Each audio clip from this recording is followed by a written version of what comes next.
Hello, flat earth researchers, debaters and debunkers.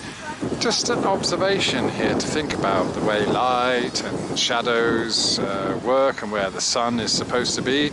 So, you know, the sun is setting, it's going off to the west there. We have some clouds there that you can see. Obviously they are grey on this side, and if you just have a look up here, see what's happening there. Now, you might often talk about these as being crepuscular rays because you can see the streaks of light. Well, what we're actually seeing is shadow. We are seeing shadow from the other clouds, right? That are. Do you see what's happening there? You know, we've got and that's affecting those other clouds, making them look white or grey. Now the thing is, you can see that, okay, for example, this grey part here is lower, okay, slightly denser cloud, it's just lower, you can see that. The white ones there are slightly higher, okay, but you can see how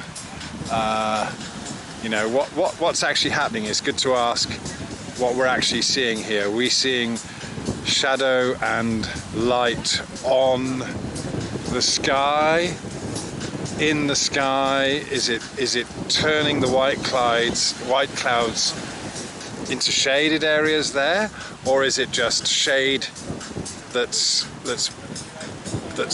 kind of beneath or in front for us from our perspective of the higher white clouds there? Just let's just zoom in on that, see if you can see what I mean. Yeah?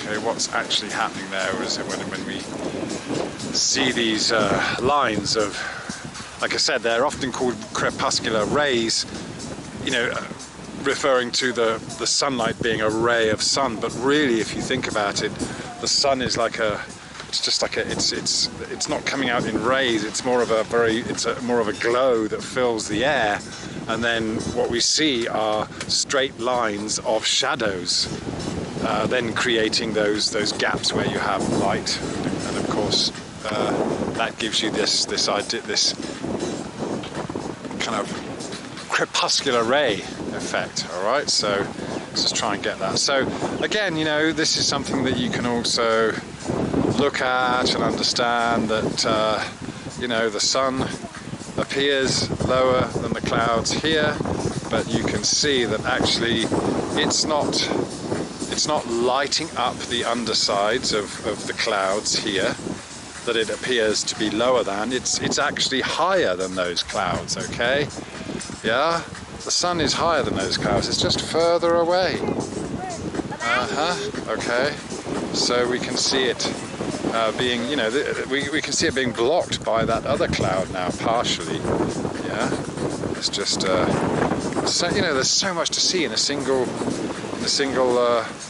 observation, right? So here we can see now imagine this is just further away, and those clouds are on the horizon, or appear on the horizon, because they would be further away.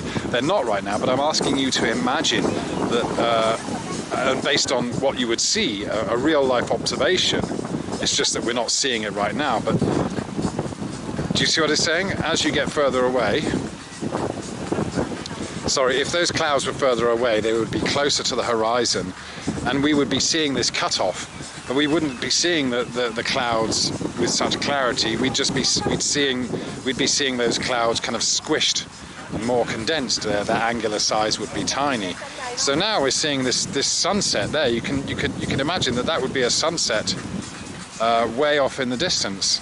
But of course, what's happening now is well, the clouds are moving, but we also have the sun traveling further and further away, and now it will eventually appear lower than these clouds. But that's just perspective. It's not actually going down, and we're not on an Earth that's rolling around backwards to meet the sun as it does that.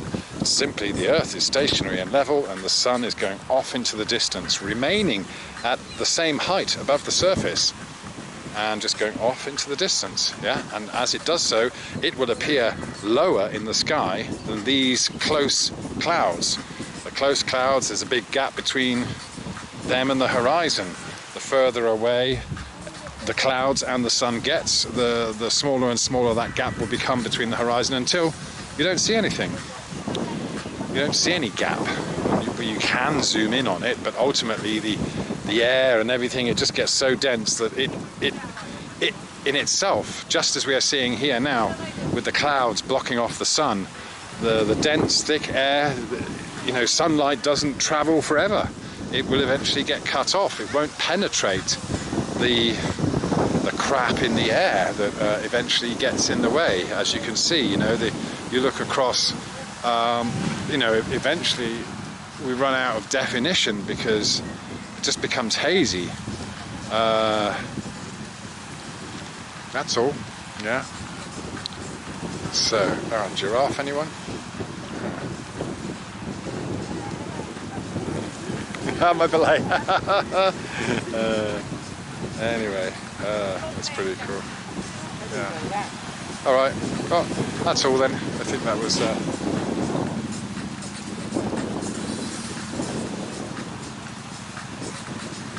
good example.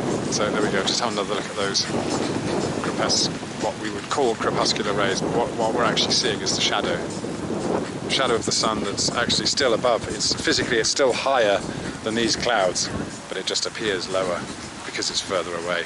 That's it. That's, you know, that can be demonstrated in real life with perspective and real observations. Yeah. All right, that's all. Thank you very much.